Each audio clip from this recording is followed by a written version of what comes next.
Om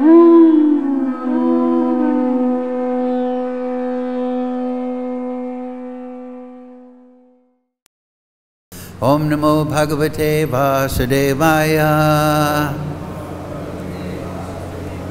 Om Namo Bhagavate Vasudevaya. Om Namo Bhagavate Vasudevaya. All together, please. Om Ajnana Timirandasya Ganandana Salakaya Chakshurun Militam Yena Tasmai Shri Gurave Namaha Shri Chaitanya Manobhistam Sthapitam Yena Bhutale Swayam Rupa Kadamayam Dadati Swapadantikam Vandeham Shri Guru Shri Yukta Parakamalam Shri Gurun Vaishnavangscha Shri Rupam Sagrajatam Sahagana Raghunatam Vitam Tam Sujivam Sarvetam Savadutam Prijana Sahitam Krishna Chaitanya Devam Shri Radha Krishna Padam Sahagana Lalita Shri Vishakam Vitamscha He Krishna Karana Sindhu Dina Bandhu Jagatpate Gopesha Gopika Kanta Radha Kanta Namostute Tapcha Kanchana Gaurange Radhe Vrindavanishwari Vrishabhana Sudadevi Pranamami Hari Priye Panchakalpa Tarubhyascha Kripa Sindhu Bevacha Patitanam Bhavnebhyo Vaishnavebhyo Namo Namaha Shri Krishna Chaitanya Prabhu Nityananda Shri Advaita Gadadhara Shivasadi Gaura Bhakta Vrinda Hare Krishna Krishna Krishna Hare Hare Hare Ram Ram Ram Hare Hare. So reading from Srimad Bhagavatam, translation and commentary by His Divine Grace Srila Prabhupada. Today's verse, Canto 7, Chapter 15, entitled Instructions for Civilized Human Beings. And today's verse is number 52. Please repeat. Nishchikadi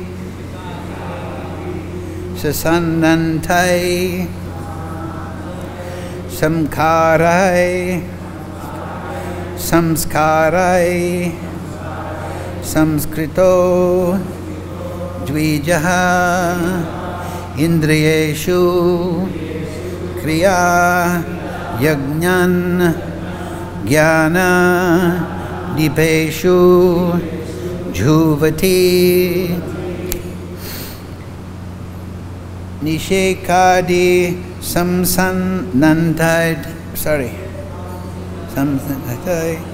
Samskarai Samkrito Dvijaha Indriyeshu Kriya Yajnan Jnana-dipeshu juvati.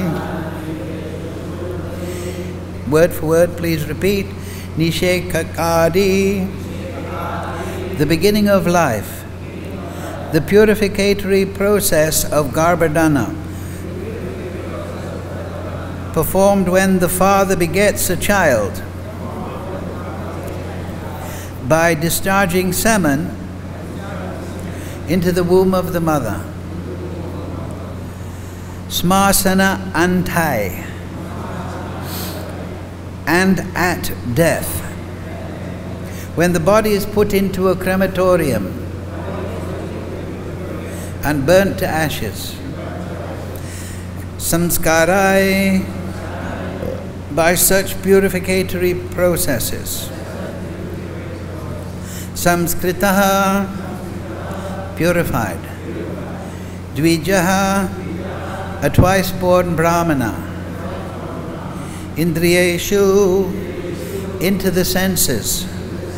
Kriya Yajnan, activities and sacrifices, which elevate one to a higher planetary system.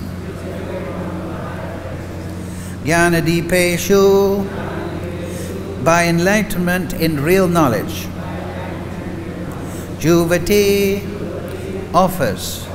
Translation Srila Prabhupada. A twice-born Brahmana, Dvija. I'll read, then you repeat. A twice-born Brahmana, Dvija, gains his life by the grace of his parents through the process of purification known as Garbhadhana. There are also other processes of purification until the end of life, when the funeral ceremony, Antyeshti Kriya, is performed. Thus, in due course, a qualified Brahmana becomes uninterested in material activities and sacrifices, but he offers the sensual sacrifices in full knowledge into the working senses, which are illuminated by the fire of knowledge. Please repeat. A twice-born Brahmana, Dvija, gains his life by the grace of his parents through the process of purification known as Garbhadhana. There are also other processes of purification until the end of life, when the funeral ceremony and Yesti Kriya is performed. Thus, in due course of time, a qualified Brahmana becomes uninterested in materialistic activities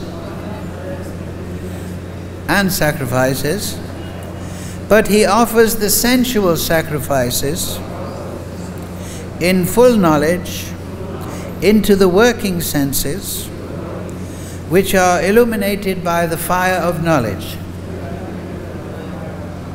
Purport Srila Prabhupada. Those interested in materialistic activities remain in the cycle of birth and death. Pravritti Marg, or the inclination to stay in the material world to enjoy varieties of sense gratification, has been explained in the previous verse. Now, in this verse, it is explained that one who has perfect Brahminical knowledge rejects the process of elevation to higher planets and accepts Nivritti Marg. In other words, he prepares himself to go back home, back to Godhead. Those who are not Brahmanas but atheists do not know that what is Pravritti Marg or Nivritti Marg. They simply want to obtain pleasure at any cost. Our Krishna consciousness movement is therefore training devotees to give up Pravritti Marg and accept Nivritti Marg in order to return home back to Godhead. This is a little difficult to understand, but it is very easy if one takes to Krishna consciousness seriously and tries to understand Krishna. A Krishna conscious person can understand that by performing a yajna according to the karma kanda system, it is useless labor and time. It is a useless waste of time that merely gives up the and then he merely gives up the karma kanda, and accepting the process of speculation is also unfruitful. Therefore, Narottam Das Thakur has sung in his Prem Bhakti Chandrika, Karma Kanda, Jnana Kanda, Kevala Vishera Bhanda, Amrita Balya Yeva Kaya, Nanna Yoni Sada Pire, Kadara Bhakshana Kare, Thara Janma Andapate Yaya. A life of Karma Kanda or Jnana Kanda is like a poisonous pot, and one who takes to such a life is doomed. In the Karma Kanda system, one is destined to accept birth and death again and again. Similarly, with Jnana Kanda, one falls down again to this material world. Only worship of the Supreme Person offers one the safety of going back home, back to Godhead. Mukam karochi vachalam pangam laitegirim yad kripatamaham bande Shri Guru Dinatarinam. So, Nishethkadi samsanantai samskarai samkrito dvijaha. Indriyeshu kriya yagyan yana dipeshu juvati. A twice-born Brahmana, Dvija, gains his life by the grace of his parents through the process of purification known as Garbhadhana. There are also other processes of purification until the end of life, when the funeral ceremony Antayesti Kriya is performed. Thus, in due course, a qualified Brahmana becomes uninterested in materialistic activities and sacrifices, but he offers the sensual sacrifices in full knowledge into the working senses, which are illuminated by the fire of knowledge.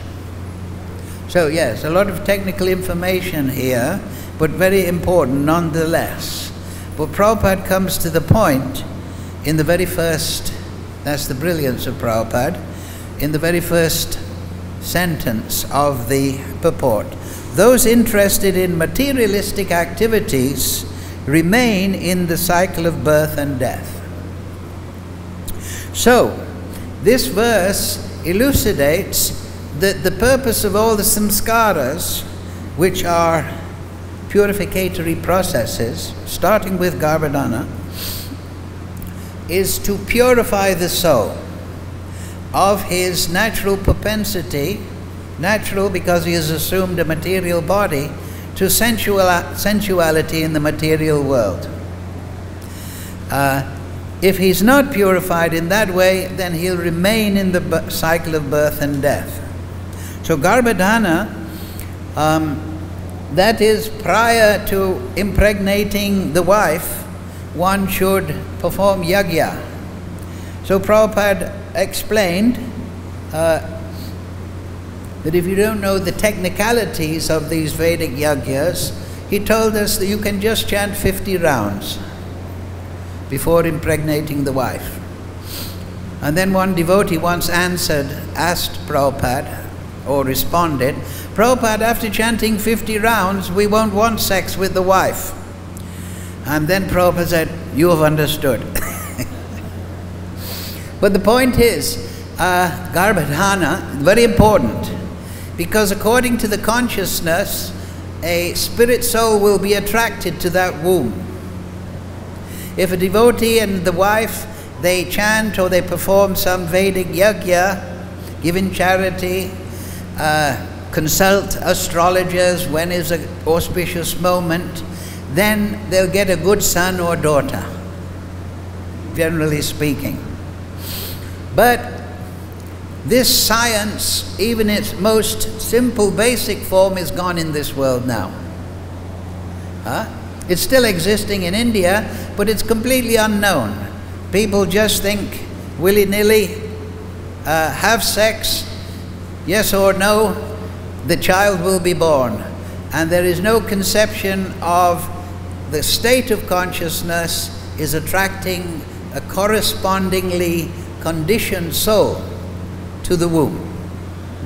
So if you're drunk, full of drugs, this is a very gross example, then you'll attract a soul that has that tendency, generally speaking. Whereas if you're in the mode of goodness, you'll attract a soul in the mode of goodness. If you're in the mode of passion, you'll attract a soul in the mode of passion. If you're in the mode of ignorance, you'll get such. So the devatas generally are in the mode of goodness, the asura in the mode of passion, the rakshasa in the mode of ignorance. So therefore, sex may be one thing, it's over and done. But if you get a nasty little boy or child, you're stuck with it for at least 20 years. But if you get a nice, joyful, pure child, he'll be a delight to the family. And it is interesting to note that this was one of Arjuna's points. I can't kill all these great souls. He was on the battlefield of Kurukshetra. Everyone was lined up, one side against the other. I can't kill these. If these great souls are destroyed, Vedic yajnas, Vedic way of life will be lost, and the women will be unprotected, they will be subject to bad behavior, they'll bear Vana Shankara. Vana Shankara means unwanted population. It means this passion and ignorance type people. There will be a burden on society. So Arjuna, this is a valid question, but it doesn't stand in front of Krishna's desire to remove Duryodhana, Rakshasa, expansion of Kali, from the throne and put a pious king, Yudhisthira, in charge. And in that way the Vedic system will properly flourish. Duryodhana was not liked by the general population, even though it says in the Mahabharata he was always trying to get the favor of the people. That is always a question for the ruler, because the ruling class know one thing. They may have the money, they may have the power, they may have the media nowadays, they may have the financial system under their control, the educational system under their control, but they don't have one thing: the numbers. There is always a greater number of population than the ruling class. So they fear the number being awoken. And Srimad Bhagavatam starts with this. It explains that Parikshit Maharaj, he took a tour of his kingdom. He wanted to see everything was in good condition, Vedically. But he came across Kali, dressed as a king, beating Dharma. So this is very significant. In Kali Yuga, the managers, the monarchical class, the governmental class, of course there are many sincere good people, but there is a tendency in Kali Yuga, because people are not purified, that as soon as they get some power and position, they exploit that, not for the benefit of the people, but for their own self-aggrandizement. Dhanam janam sandarim. They want money, they want power and position, and then they want opulent sex life and so on and so forth. And they suck that out of the population. So people know when they're being exploited. And when the demoniac class take power, they are full of paranoia against the population. And we see nowadays they try to divide and rule, because they think a civil war is better than a revolution against us. So Kali Yuga is progressing nicely. The only way to placate this material tendency to sensuality and power-hungry people exploiting their position is spirituality. This was tried with communism. Communism failed. Why? Because you're supposed to serve the state and not believe in God. But people in the material world are selfish. If you remove the profit from their activities, they will always reject that. What are the four arthas on Pravritti Marg? Dharma, Artha, Kama, Moksha. People will act because they want some sense of religiosity in their life. They they want some financial profit from their activities for themselves and their extended family. They also want karma, they want to enjoy. And then they want some kind of promise of liberation from the cycle of birth and death, moksha. Now these are the arthas, the wanted things. So capitalism presents them in a perverted form.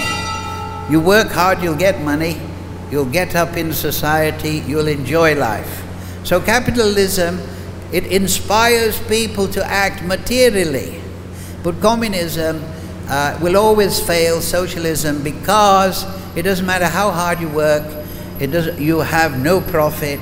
You are supposed to offer everything to the materialistic, atheistic overclass, and the people aren't inspired. If I work hard or I don't work, I'm still getting my reward from socialism. But capitalism, the tendency is that everyone will become rich. No. By their activity, no. Because the overclass, the elite, they will tax the people to death. So in capitalism, the problem is that the money is sucked to the top, and the rich get richer and the poor get poorer. So the only way to balance this greediness is through spirituality, and that is nivritti marga.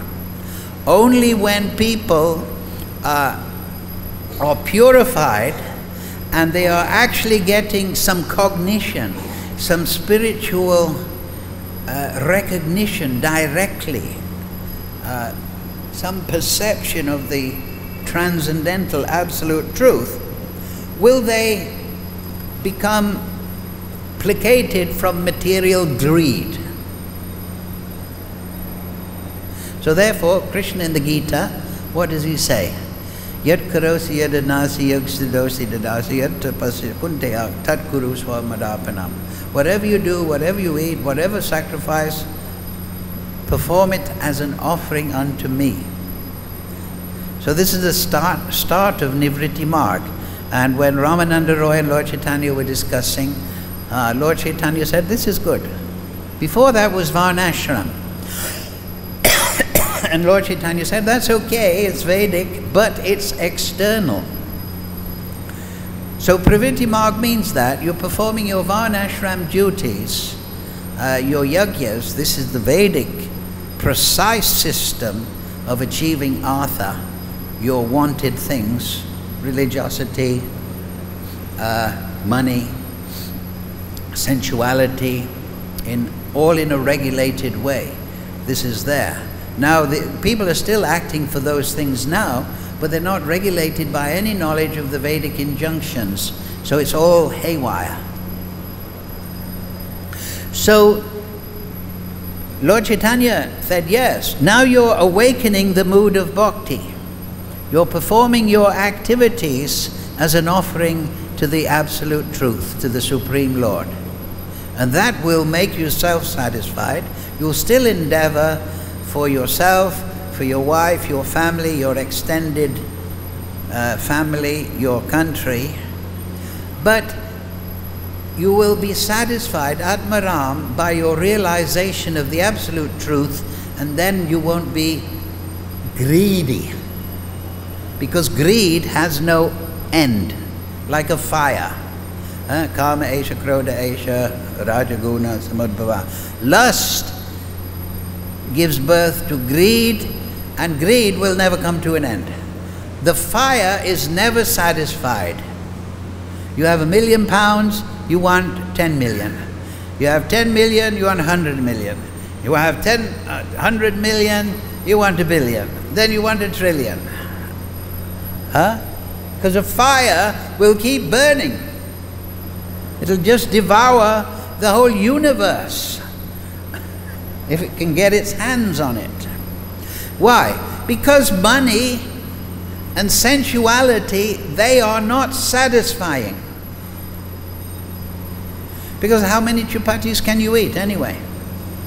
You might have 1 chapati, very nice, 2 chapati, 3 chapati, okay, of course if you're 20 you can go to 6. But your hunger becomes satisfied, and then after that you become sick. Somebody says, I'll give you 100 rupees if you eat another chapati. They'll say no. So we're limited, particularly on Bhumandala here, this material body.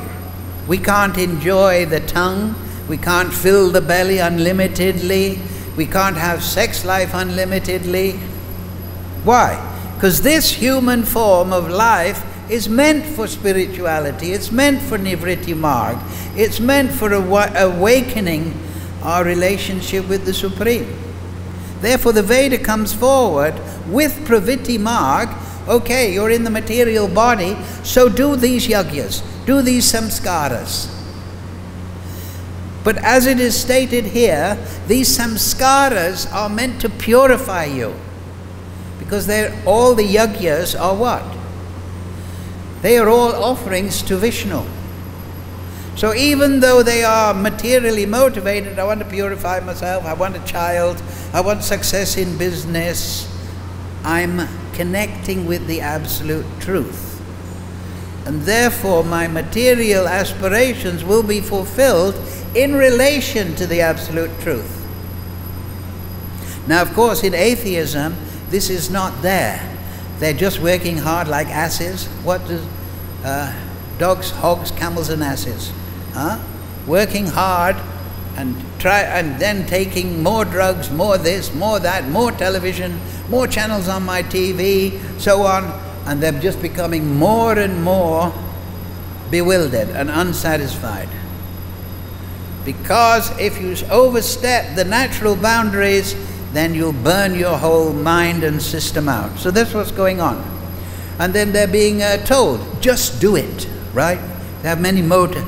And the advertisements are on the television. When the advertisements come on, the volume goes up. Buy this, do this, get this, you'll be happy. Oh, don't get that, get this, look at this.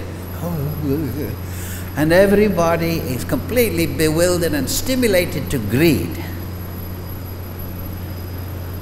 So in the end, people just become sick. But they don't know any alternative.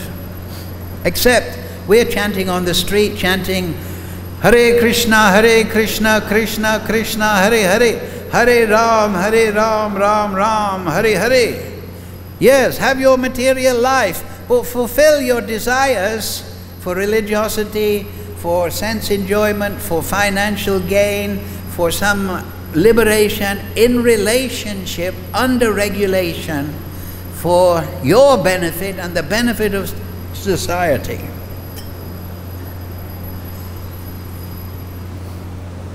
So this is a very important point. Societies go up and then they go down. Generally there's a period of expansion, then a period of trade, then there's a period when of corruption. The elite or the managers suck up all the money. The people become dissatisfied. This is all, you can read about this. It's even the mundane scholars. And then things collapse. The glory that was once Rome, the Mughal Empire, all these, the British Empire, right? The sun never set on the British Empire because it stretched round the supposed globe. Now it never rises. I was 6 months once in London, and there was 2 sunny days. So everything goes up and down. The pendulum goes back and forth. You build up your bad karma and then you become sick. Individually, collectively, societally. You eat bad food for some time, you're okay, then you're starting to feel bad, and then diabetes, digestional problems, cancer, dead. So the Vedas say, yes, you have a material body.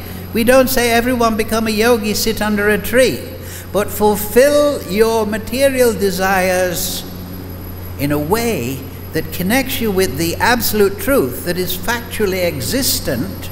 Ishvara Parama Krishna Satchidananda Vigraha.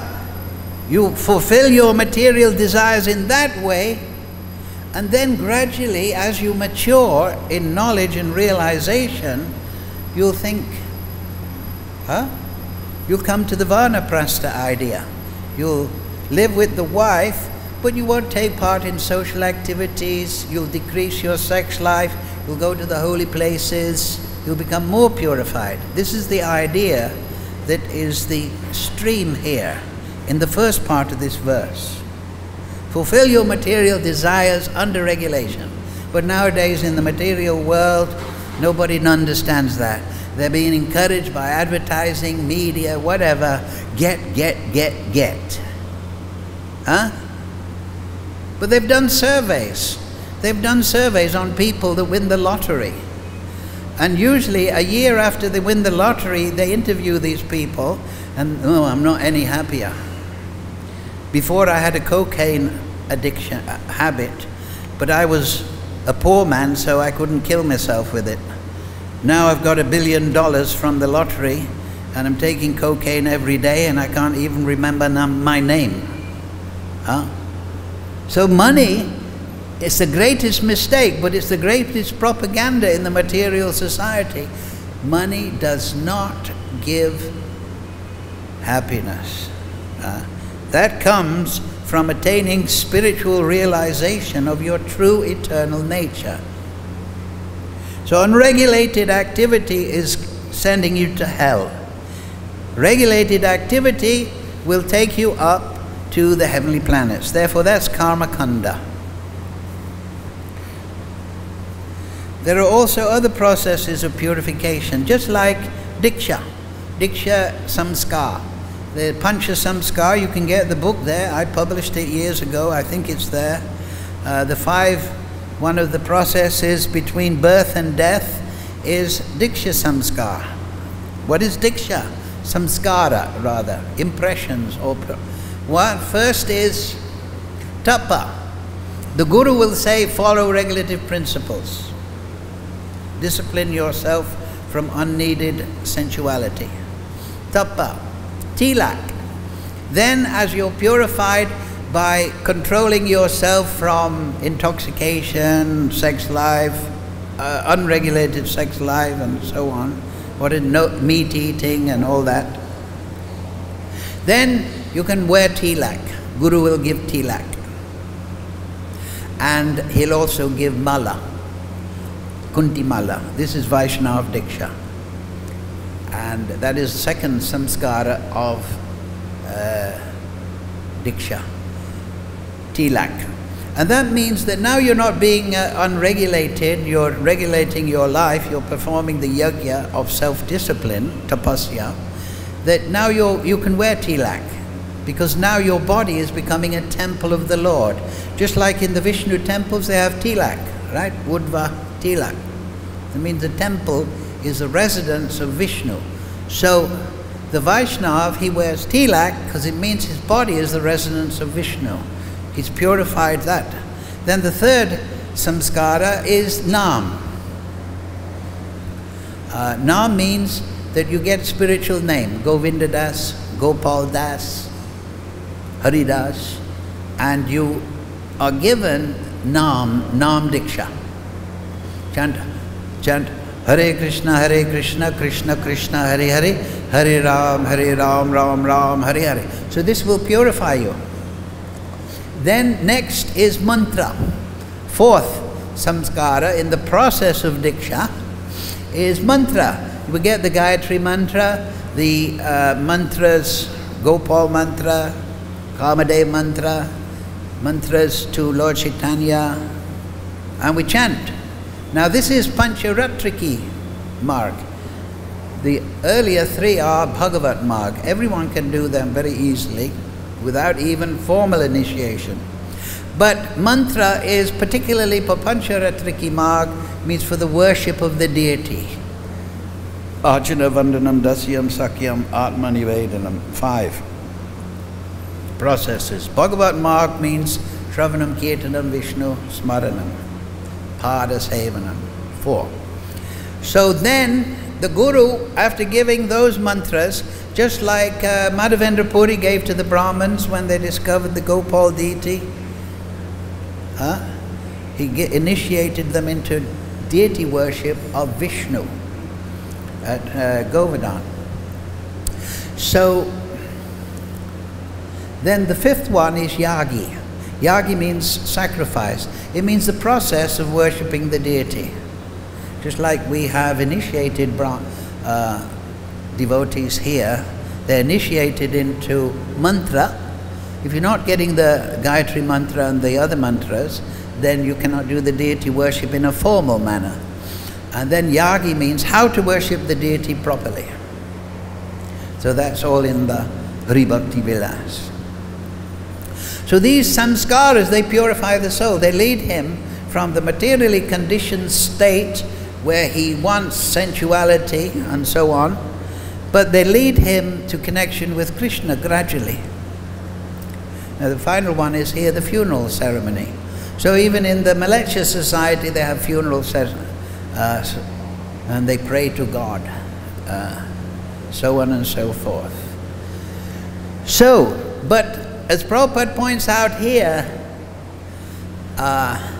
you must, if you want to fulfill your human mission, you must take to increasing application to Nivritti Marg.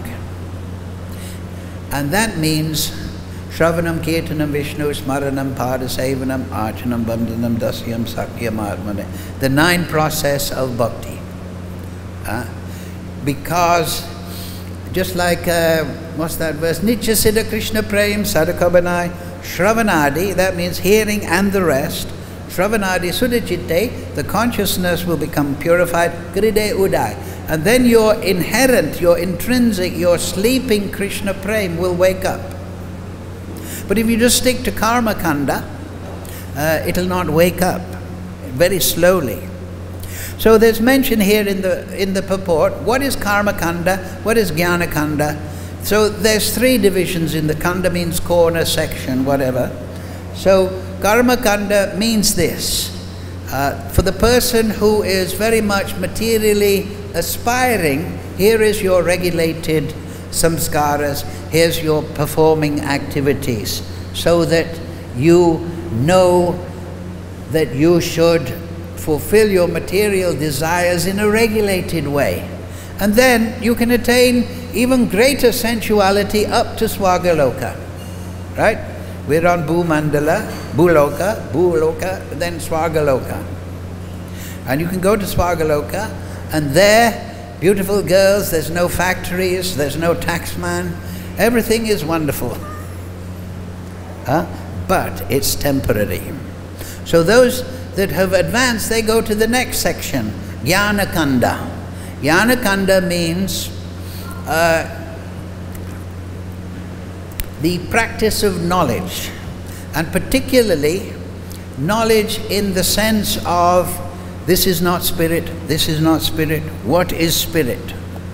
I think yes, in Brahma Samhita, it's not encouraged, but it is there. You can think of Karma Kanda as bodily aspiration, materially. Now there's a subsection of Karma Kanda, and that is yoga, Astanga Yoga, Yama, Niyama, Asana, Pranayam, Pratyahara, Dharana, no, Jnana, Dharana and Samadhi. This is Astanga Yoga. It is under Karma Kanda because it's a subtle form of material exercise.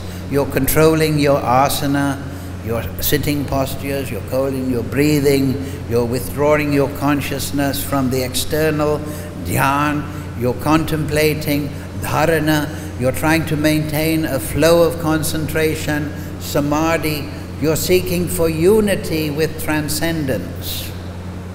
But many times the yoga practitioner, he's aspiring for mundane siddhis, mantra siddhis.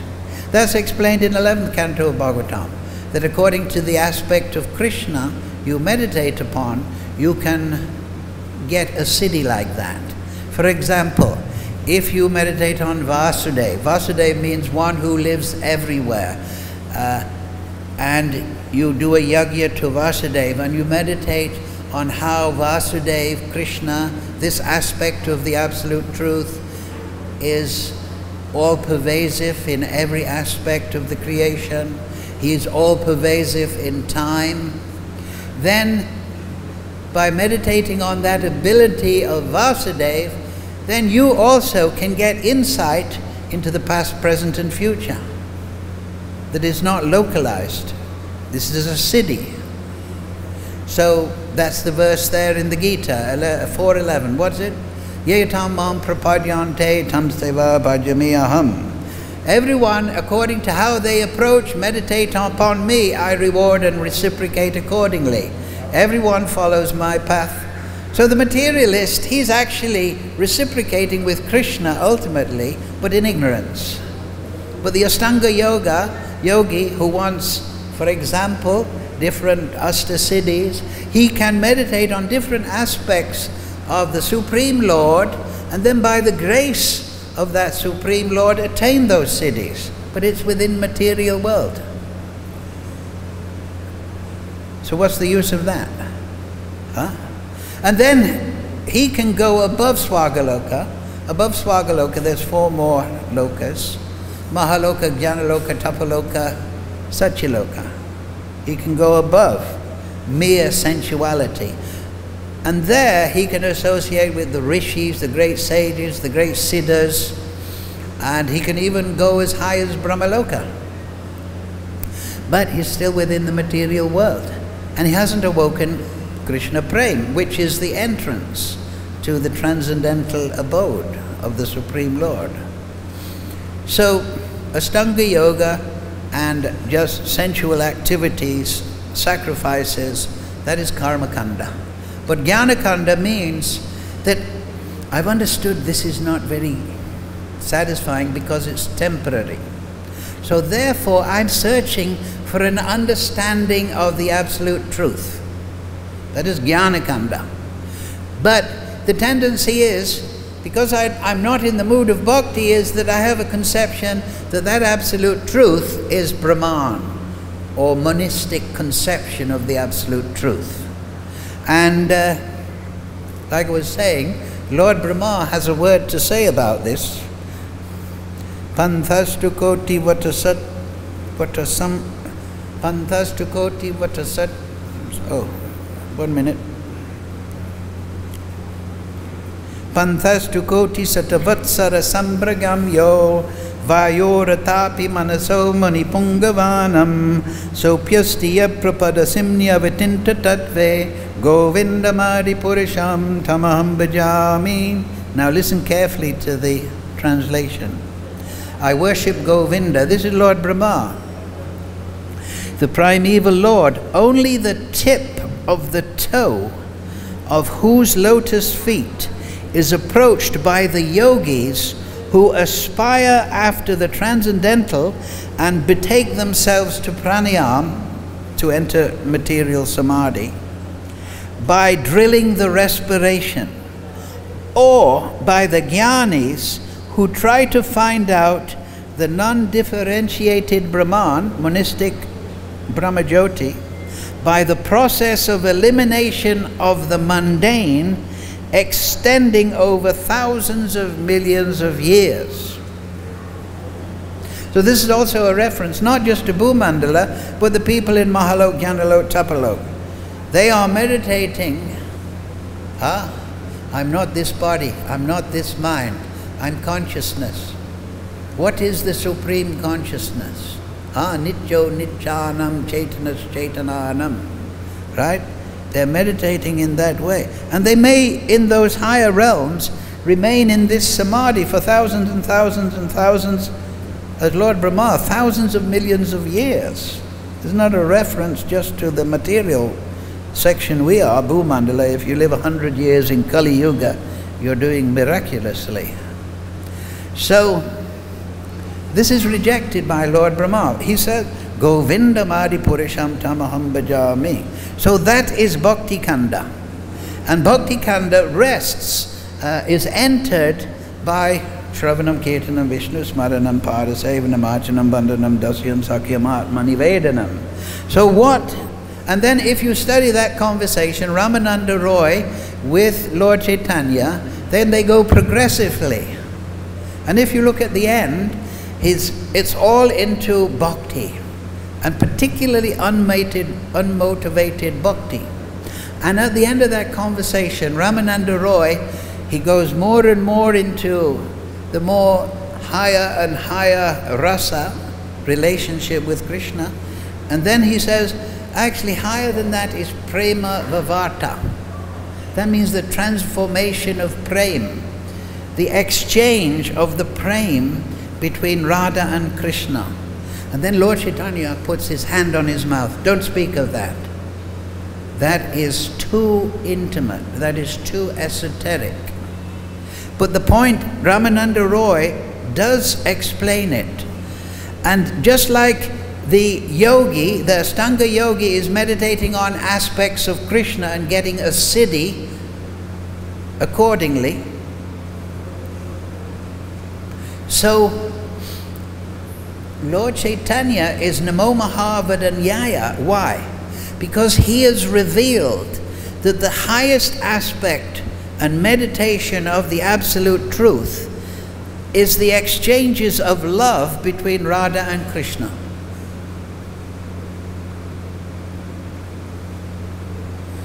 And so therefore Lord Chaitanya has opened the pathway to meditation by the bhaktas in Kali Yuga to the highest aspects of the absolute truth.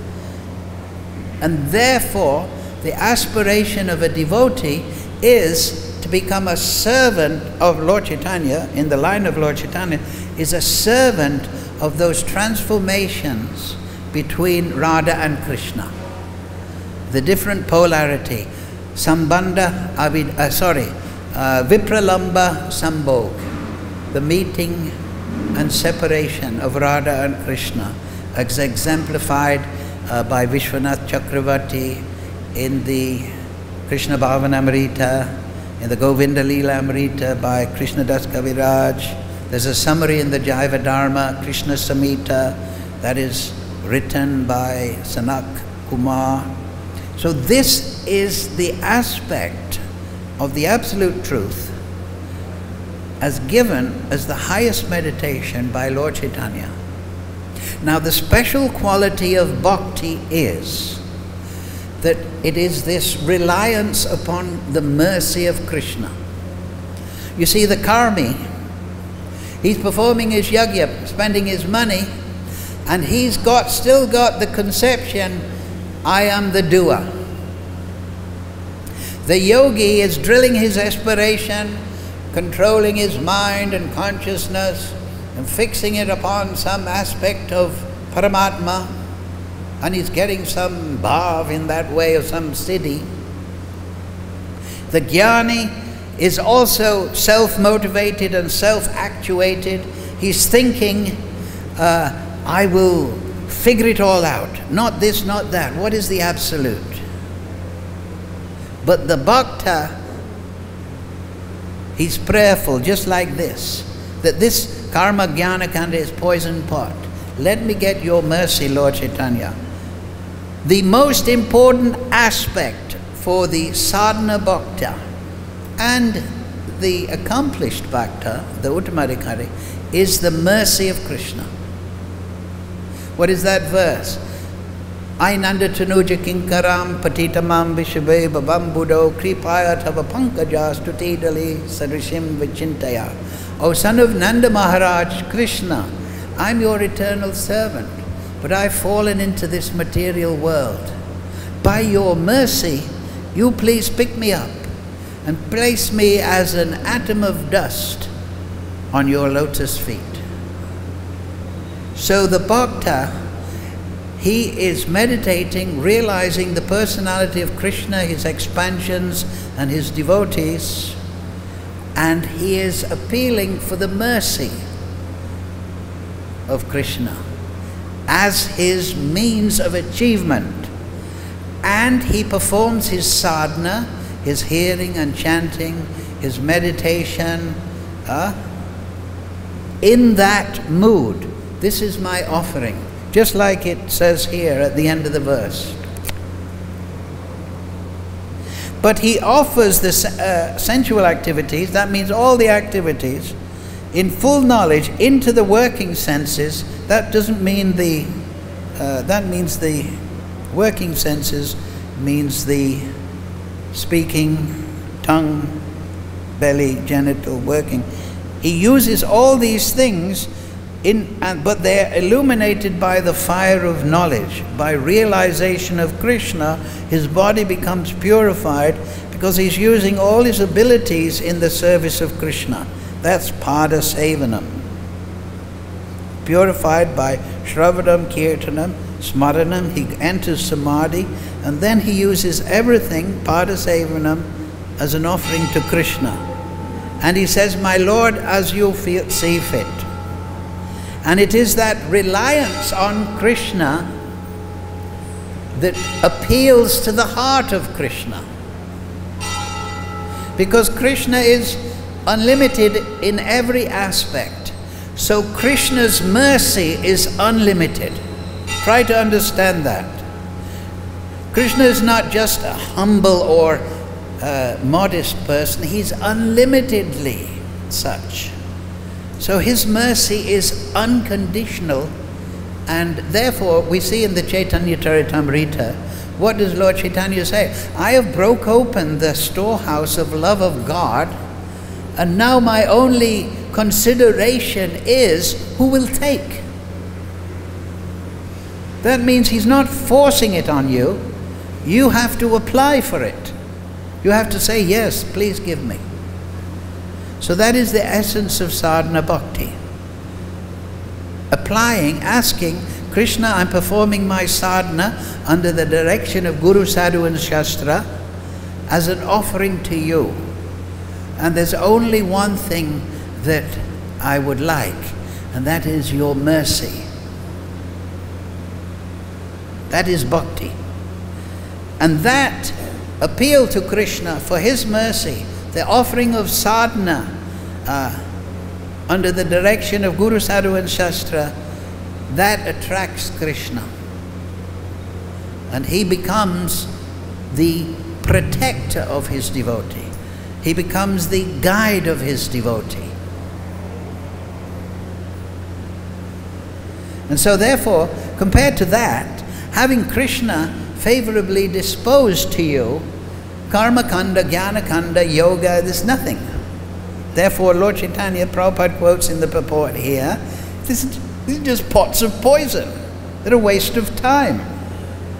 And anyway, who knows these things in Kali Yuga? Who knows how to do it properly?